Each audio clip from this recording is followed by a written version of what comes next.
इस वीडियो में हम लोग NCERT class 9 NCERT class 9th की चैप्टर नंबर 6 चैप्टर जो है 6 है। चैप्टर 6 में दिया है जनसंख्या, और जनसंख्या जो है आपको हम ये चैप्टर पढ़ा चुके हैं। और इसका जो है इसमें हम लोग एनसीईआरटी का जो है अभ्यास प्रश्न करेंगे। तो चलिए देखते हैं इसका जो है पहला प्रश्न। प्रश्न पहला दिया है इसमें कि नीचे दिए गए 4 विकल्पों में से सही विकल्प का जो है चयन करिए।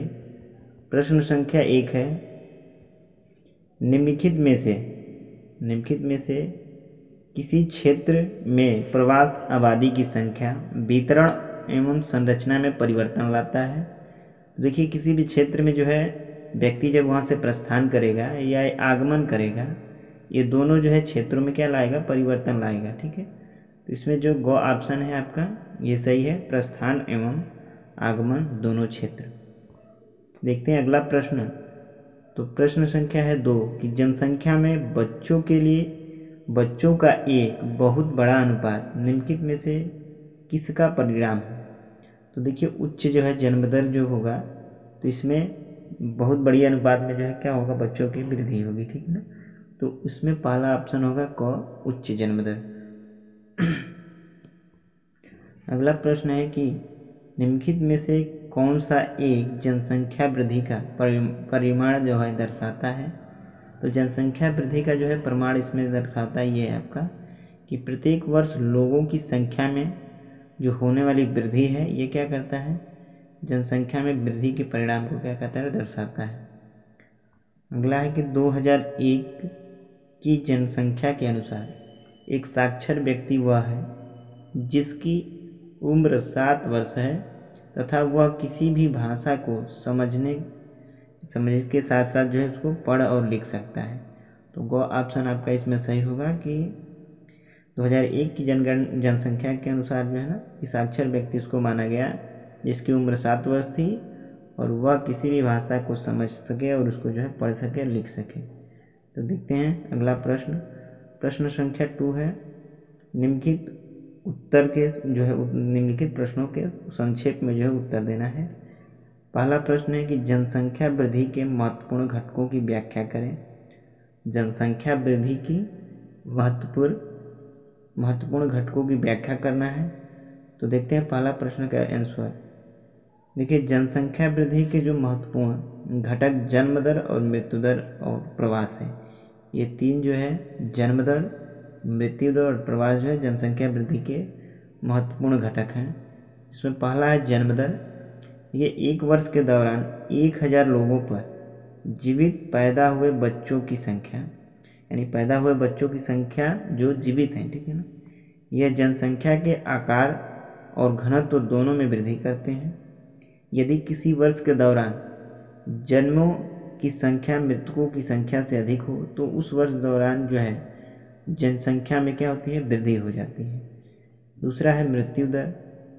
यह 1 वर्ष के दौरान 1000 लोगों पर मृतकों की संख्या को प्रदर्शित करता है और यह जनसंख्या के आकार और घनत्व दोनों में कमी ला देता है। यदि किसी वर्ष के दौरान मृतकों की संख्या जन्म की संख्या से अधिक हो तो उस वर्ष जो है कुल जनसंख्या में कमी आ जाती है। तो ये भी जो है जनसंख्या वृद्धि में परिवर्तन का महत्वपूर्ण घटक होगा। अगला है प्रवास। प्रवास से क्या होता है कि जब लोगों का एक क्षेत्र से दूसरे क्षेत्र में चले जाना को ही क्या कहता है, प्रवास कहलाता है। जनसंख्या वितरण और उसके घटकों को परिवर्तित करने में जो प्रवास की महत्वपूर्ण भूमिका होती है, क्योंकि यह आगमन और प्रस्थान दोनों ही स्थानों के जनसांख्यिकी आंकड़ों को प्रभावित करता है। यह है कि प्रवास आंतरिक हो सकता है, आंतरिक भी हो सकता है, बाह्य भी हो सकता है, ठीक है, अंतर्राष्ट्रीय भी हो सकता है और आंतरिक भी हो सकता है।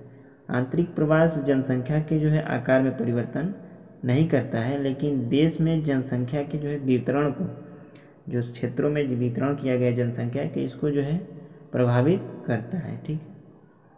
अगला प्रश्न था आपका कि प्रश्न था कि 1981 के भारत में जनसंख्या की वृद्धि दर क्यों घटती रही। तो 1981 से भारत में जनसंख्या की वृद्धि क्यों घटती रही। तो इसका प्रश्न का जवाब होगा कि देखिए 1981 से भारत में जनसंख्या घटती रही। इसका परिणाम स्वरूप जनसंख्या वृद्धि में धीरे धीरे कमी आती रही। ठीक है, इसमें क्या हुआ कि जनसंख्या वृद्धि में धीरे धीरे कमी आ रही है। गौ आपका कि आयु संरचना यानी किसी देश में जनसंख्या की आयु संरचना वहाँ के विभिन्न आयु समूह के लोगों की संख्या को बताता है और यह जनसंख्या की मूल विशेषताओं में से एक है। जैसे जन्म दर है कि एक वर्ष में एक वर्ष के दौरान 1000 लोगों पर जीवित पैदा हुए बच्चों की संख्या होती है।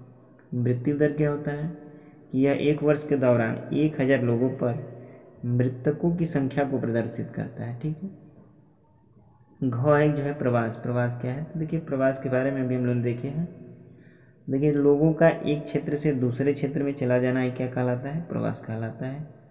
और जनसंख्या वितरण और उसके घटकों को परिवर्तित करने में प्रवास की महत्वपूर्ण भूमिका होती है, क्योंकि आगमन और प्रस्थान दोनों ही स्थान जनसांख्यिकी आंकड़ों को प्रभावित करता है।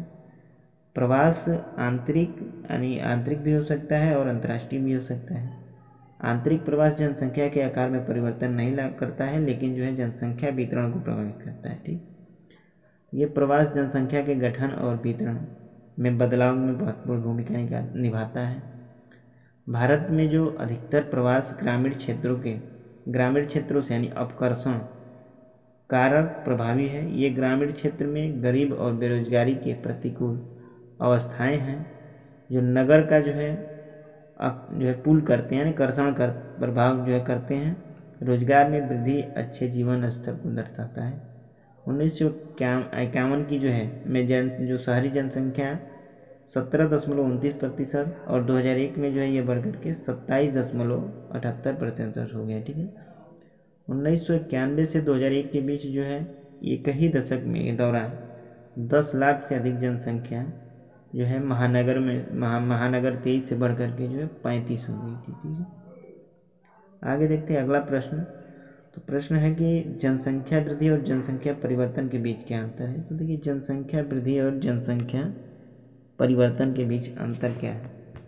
देखिए जनसंख्या वृद्धि से तात्पर्य किसी क्षेत्र में निश्चित अवधि के दौरान रहने वाले लोगों की संख्या में परिवर्तन से है, और जनसंख्या परिवर्तन का संबंध है वो जनसंख्या परिवर्तन से तात्पर्य किसी क्षेत्र में निश्चित अवधि के दौरान जनसंख्या के वितरण, संरचना या आकार में परिवर्तन को हम लोग जनसंख्या परिवर्तन कहते हैं। अगला प्रश्न है चौथा प्रश्न कि व्यावसायिक संरचना एवं विकास के बीच क्या संबंध है। देखिए व्यावसायिक संरचना और विकास के बीच जो संबंध है ये विभिन्न प्रकार के व्यवसायों के अनुसार किए गए जनसंख्या के वितरण को व्यावसायिक संरचना कहा जाता है। व्यवसायों को संभवतः प्राथमिक, द्वितीय और तृतीय श्रेणी में वर्गीकृत किया जा गया है। व्यवसायों को प्रायः प्राथमिक कृषि, खनन, मछली पालन, द्वितीय में उत्पादन करने वाले उद्योग, भवन निर्माण, और तृतीय में परिवहन, संचार, वाणिज्य, प्रशासन सेवाएं शामिल की गई हैं। विकसित और विकासशील देशों में द्वितीय एवं तृतीय व्यवसाय के कार्य करने के वाले लोगों का अनुपात अधिक होता है। विकासशील देशों में प्राथमिक क्रियाकलापों में कार्यरत लोगों का अनुपात अधिक होता है। भारत की कुल जनसंख्या का 64% भाग केवल कृषि कार्य करता है, और द्वितीय और तृतीय क्षेत्र में कार्यरत लोगों की संख्या का अनुपात क्रमशः 13 तथा 20% है। वर्तमान समय में बढ़ते हुए औद्योगिकीकरण और शहरीकरण में वृद्धि होने के कारण द्वितीय और तृतीय क्षेत्र में व्यावसायिक परिवर्तन हुआ है। अगला प्रश्न है कि स्वस्थ जनसंख्या कैसे लाभकारी है, यानी जनसंख्या स्वस्थ रहे तो इससे कैसे क्या लाभ हो सकता है। तो देखिए स्वस्थ जनसंख्या की संरचना एक महत्वपूर्ण घटक है जो विकास की प्रक्रिया को प्रभावित करता है। स्वस्थ जनसंख्या राष्ट्र के लिए परिसंपत्ति होती है और एक अस्वस्थ व्यक्ति की अपेक्षाकृत स्वस्थ व्यक्ति अधिक जो है उत्पादकशील तथा दक्ष होता है। वह अपने सामर्थ्य को क्रियान्वित कर सकता है तथा समाज और देश के विकास में अपना योगदान दे सकता है।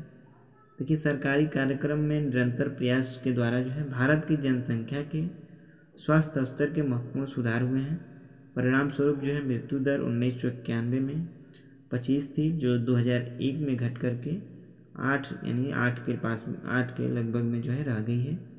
जीवन प्रत्याशा जो कि 1991 में 36.7 वर्ष थी, आज बढ़ करके जो है ये 64 वर्ष हो गई है।